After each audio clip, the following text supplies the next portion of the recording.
Next question is Coulomb's law, और हिंदी में इसको कूलाम का नियम कहते हैं। ये नियम हमें क्या कहता है? ये नियम कहता है जब भी दो बॉडीज़ हैं, ये एक बॉडी है दूसरी बॉडी है, इन दोनों का डिस्टेंस है d, Q1 इसका चार्ज है, Q2 इस बॉडी का चार्ज है।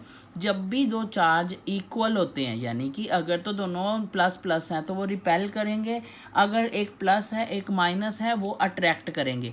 तो इन दोनों के बीच में दोनों तरह से फोर्स लगती है, चाहे वो अट्रैक्ट करें चाहे वो रिपेल करें। तो वो फोर्स कितनी लगती है? ठीक है, force is directly proportional to the product of charge. ये जो चार्ज है ना, दोनों को हम मल्टीप्लाई करेंगे, ये आ गया। F is directly proportional to Q1 Q2 and inversely proportional. Inversely का मतलब होता है उल्टा अनुपात। Square of the distance between them, इन दोनों का डिस्टेंस कितना है d, इसको हम स्क्वायर करेंगे तो ये बन गया d स्क्वायर। तो हम इन दोनों को इकट्ठा करेंगे, f is directly proportional to Q1 Q2 यही वाला, और इसके नीचे हम d स्क्वायर कर देंगे। दोनों इक्वेशन को हमने इकट्ठा कर लिया। Now this sign is converted into equal sign. हम प्रोपोर्शनल के साइन को इक्वल में कन्वर्ट करने के यहाँ पे कुछ कांस्टेंट लगा देते हैं। तो this constant is called k and it's name is Coulomb's constant and it's value is constant. वो क्या है? 9 into 10⁻⁹ nm square upon c square. ये कहाँ से आया? ये है यूनिट। ये यूनिट कहाँ से आई? हम इसमें से k की वैल्यू निकालेंगे। k की वैल्यू निकालने के लिए हम इन दोनों को क्रॉस मल्टीप्लाई करेंगे, f into D square upon Q1 Q2। ये नीचे क्यों आया? क्योंकि ये k के साथ था, k इधर चला गया। अब f की जो यूनिट है, f क्या होता है? फोर्स। फोर्स की यूनिट क्या होती है? न्यूटन। डिस्टेंस को किसमें मेजर करते हैं? मीटर में। ठीक है, इसलिए ये 2 है, इसलिए मीटर स्क्वायर हो गया। Q क्या है? क्वांटिटी ऑफ द चार्ज, तो इसकी इकाई होती है, यूनिट होती है C।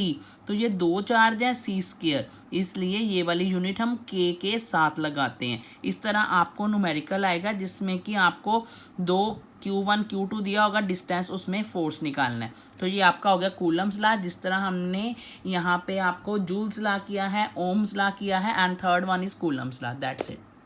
Now the next question is factors on which the resistance of conductor depend। resistance क्या होता है? resistance हमने R किया था, पहले भी पता है। resistance का मतलब होता है रुकावट। जब भी कहीं से कंडक्टर में से करंट फ्लो कर रहा है तो वो सीधा नहीं करेगा, उसमें से हम कुछ ना कुछ रेजिस्टेंस में रुकावट डालते हैं ताकि जो करंट है वो रुक रुक के आए। तो ये बहुत ही इंपॉर्टेंट है। तो रेजिस्टेंस किन कारकों के ऊपर डिपेंड करता है? ये है, यहाँ पे हम आएंगे कि it depends on the length of the wire, कि वो जो लेंथ है, जो तार है, वो कितनी लंबी है, छोटी है कि लंबी है, उस पर डिपेंड करता है। ज़्यादा है तो ज़्यादा होगा। डायरेक्टली का मतलब होता है सीधा अनुपाती, यानी फर्स्ट है R is directly proportional to L and R is inversely. जब बटा करते हैं ना बेटे, उसको बोलते हैं इनवर्सली। ये वाला वर्ड यूज़ करते हैं, इनवर्सली। तो inversely proportional to the A का है एरिया। एरिया का मतलब होता है वो तार मोटी है कि पतली है। अगर वो तार मोटी है, ठीक है, उसका एरिया ज़्यादा है। जिसका एरिया ज़्यादा है वहाँ समझ लो एक पाइप है जिस मोटी है, उसमें से ज़्यादा पानी आएगा। पानी का मतलब है करंट, यानी मोटी तार में करंट ज़्यादा आएगा। जब करंट ज़्यादा आएगा इसका मतलब रुकावट कम है। समझ आई? इसका मतलब है कि रेजिस्टेंस कम है। जो मोटी वाली तार है, जो मोटी तार है, ये पतली तार है, में से उसकी मोटाई, ये मोटी वाली तार में करंट क्या होगा? ज़्यादा। जहाँ करंट ज़्यादा है, मोर है, वहाँ पे रेजिस्टेंस क्या होगा? कम, लेस। जिसमें तार पतली है इसका मतलब है करंट कम है, करंट लेस है। करंट लेस है मतलब कि उसकी रुकावट ज़्यादा है, यानी रेजिस्टेंस ज़्यादा है। यानी कि जो रेजिस्टेंस है वह उल्टा अनुपाती है एरिया के, एरिया के उल्टा। अब हम इन दोनों को इकट्ठा कर लेंगे तो वो बन गया R directly proportional to L upon A। अब हम डायरेक्टली प्रोपोर्शनल के साइन को इक्वल में करेंगे, और यहाँ पे ये P जैसी कोई चीज़ है। This is not P, this is rho. इसका नाम है रो। ये not a P but just like P but it is rho. ठीक है, ये कांस्टेंट है। यहाँ पे हमने इस साइन को कन्वर्ट करने के लिए रो लगाया है। अब हम रो को यहाँ से निकालेंगे तो हम क्या करेंगे? R और A को मल्टीप्लाई करेंगे, RA अपॉन L आ गया। ठीक है, अब हम रो का नाम यहाँ दिया गया है, this is called resistivity, not resistance. इसका रो का नाम है रेजिस्टिविटी। ये क्वेश्चन आता है कि व्हाट इज रेजिस्टिविटी। तो रेजिस्टिविटी की यूनिट्स क्या होंगी, तो हमने यहाँ से निकालनी है इसकी यूनिट आर ओम। ये क्या है, ओम। रेजिस्टेंस की इकाई यूनिट ओम होती है। ए क्या होता है, area, M square, L length, length किस में मेजर करते हैं, मीटर में। अब ये 2 मीटर है, 1 मीटर कट गया, तो अब रो की यूनिट आ गई ओम मीटर। तो unit of resistivity is ohm metre. यहाँ पे हमारे फैक्टर्स जो हैं वो खत्म हो जाते हैं। Now the next question is resistors जो हैं हम 2 तरीके से लगाते हैं, एक सीरीज में एक पैरेलल में, दोनों करेंगे। आज हम पहले करेंगे सीरीज। सीरीज का क्या मतलब होता है, सीरीज होता है श्रेणी क्रम, हिंदी में इसको बोलते हैं श्रेणी क्रम।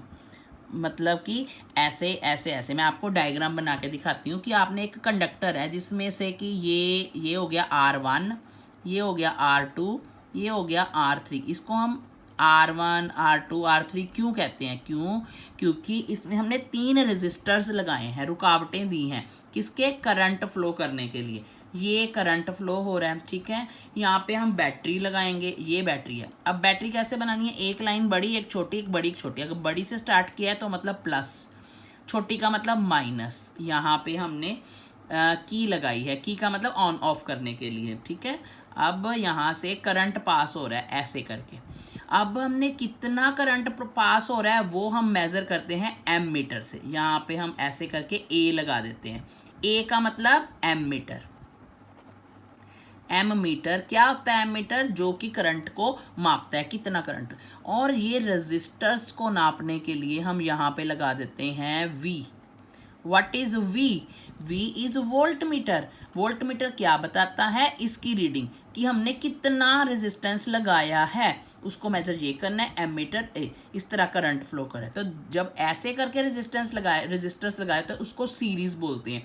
यहाँ पे हमने आंसर निकालना है कि ये कैसे आया आंसर, क्योंकि इस तरह के न्यूमेरिकल्स आते हैं तो हमने इसको प्रूव करना है। तो resistors are set to be series of they are joint end to end. इसको एंड टू एंड हमने किया, इसको इसलिए हमने वो बोला है। तो यहाँ पे हमने लेट कर लिया कि R1 R2 R3 are the resistors are joint in series, let the current passing is this, and V1 V2 V3 are the potential difference between the 2 ends of the conductor, ठीक है। अब according to Ohm's law हमने कहाँ से start करना है question, पहले तो ये सारी बातें यहाँ लिख दी हैं, उसके बाद हमने करना है according to Ohm's law V is equal to I R. ये तो आपने रट लेना है, बड़ी बारी आना है ये वाला काम। V is equal to I R. अगर V1 है तो IR1, V2 है तो IR2। बस आपने यहाँ पे 2, यहाँ पे I इज कॉन्स्टेंट। क्यों, जब भी हम सीरीज में कोई चीज़ लगाएंगे ना, करंट सीधा जाएगा एक जैसा। यहाँ पे करंट में कोई चेंज नहीं है। किस में चेंज है, हमने V1 निकालना है, और किस में चेंज है, R1 R2 R3। यहाँ भी इफ़ V इज़ टोटल, अगर आप सोचो कि इस V 3 बार लिखा है ना, अगर हमने एक निकालना हो तो वो क्या करेगा, V is equal to V1 plus V2 plus V3, ठीक है। अब हमने V is equal to IRS लिख दिया हमने पहले, ठीक है। यहाँ पे S क्यों लिखा, S फॉर सीरीज। तो V मैंने बता दिया, V अगर हमने इकल्ला V निकालना है, इन तीनों V को हमने प्लस करना है, तो ये वाले V के जगह पे हमने ये लिख दिया, और 1 की जगह पे 1, 2 की जगह पे 2, यही वाली सारी वैल्यू यहाँ पुट कर दी। अब I इज कॉमन, यहाँ पे I सारे कट जाएंगे, और हमारे पास रह गया RS। RS is equal to R1 R2 R3, तीनों का प्लस आ गया, इसलिए ये हमारा आंसर आ गया। द अबव रिजल्ट्स क्या बताता है कि नंबर ऑफ रेजिस्टेंस जब सीरीज में जोड़ते हैं, they are joint, the total resistance, ये है total resistance, is the sum of individual. ये सबका सम है। अगर 2 है 2 आ जाएगा, 3 है 3, अगर 4 जोड़ेंगे तो R4 भी आ जाएगा। अगर यहाँ पे हमें 5 3 2 ये दिया हुआ है कि 5 ओम 3 ओम 2, तो अगर आपने RS निकालना है तो आंसर आ गया 10 ओम। आप तीनों को प्लस कर देंगे बस, और साथ में ओम लगा देंगे, ये आपका आंसर आ गया। इस तरह के न्यूमेरिकल्स आते हैं। जैसे हमने पहले किया ना बेटे सीरीज, अगर हम यहाँ पे पैरेलल वर्ड आ जाएगा, ठीक है। अब आपको ये सारा कुछ वैसा ही है, क्या चेंज है मैं वो आपको बताती हूँ। यहाँ वर्ड आ गया पैरेलल। अब इधर डायग्राम की तरफ आ जाओ कि यहाँ पे जहाँ हमने ऐसे ऐसे करके डायग्राम दिया था ना, अब हमने ऐसे लिखना है, बस सारा सेम है। R1 तब हमने सीरीज ऐसे ऐसे ऐसे दिया था, अब हमने ऐसे ऐसे ऐसे करना है। ये ऐसे डायग्राम बना के सेम V वैसे ही है, A और B 2 पॉइंट हैं, I करंट है, ये बैटरी है, ये की है, ये एम मीटर है, यहाँ भी लगा सकते हो, यहाँ भी ये वोल्ट मीटर है, ये करंट ऐसे ही पास हो रहा है लाइक दिस। बट क्या फ़र्क है, वहाँ पे करंट सीधा जा रहा था, यहाँ पे करंट डिवाइड होके जा रहा है। यहाँ पे आई कांस्टेंट नहीं होना, वहाँ पे आई कांस्टेंट था। यहाँ पे आई की हमने वैल्यू लगानी है, जहाँ पे वहाँ हमने v की वैल्यू लगाई थी ना, v1 v2, यहाँ पे v कांस्टेंट है, ये याद रखना है। वहाँ पे i कांस्टेंट था, यहाँ पे v कांस्टेंट है। फॉर्मूला सारा ये सारी चीज़ हमने यहाँ पे लिख लेनी है, ये सारी वैसे ही लिखी है कि हमने पैरेलल लगाया, ये किया। अब यहाँ पे हमने अकॉर्डिंग टू ओम्स लॉ किया था v is equal to I R, यहाँ भी कर लो, ठीक है। यहाँ पे हमने i आगे लेके आना है, तब हमने v आगे लेके आए थे, यहाँ पे हमने i आगे लेके आना है। i जब हम i लेंगे तो r नीचे आ जाएगा, i1 v upon r, i2 v upon, यहाँ v भी सेम आएगा, बाकी v की जगह पे i आगे आ गया, ठीक है। अब हम इन सबको प्लस करेंगे, जैसे कि i क्या है, v upon R P. What is R P, p is for parallel, ठीक है। वहाँ पे हमने ऐसे लगाया था ना, यहाँ पे हमने p लगाना है, p फॉर पैरेलल, ठीक है। अब हमने i, हम सोचते हैं कि एक i किसके बराबर है, ये तीनों i के प्लस के, तीनों को प्लस कर दिया।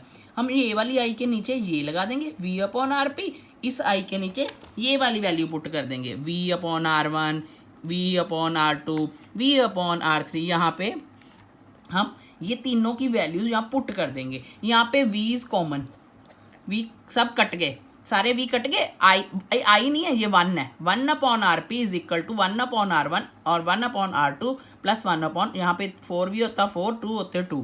जितने रजिस्टर्स लगाओगे उतना ही आंसर आएगा। तो ये इसका आंसर है कि अगर हम आर पी की वैल्यू निकालेंगे तो वो 1 अपॉन करके आनी है। जब आपने इसका न्यूमेरिकल भी निकालना है तो जैसे हमने वहाँ लिया था 1 अपॉन ऐसे करके हमने आर पी निकालना है, इसका फिर एलसीएम निकाल लेंगे तो ओके।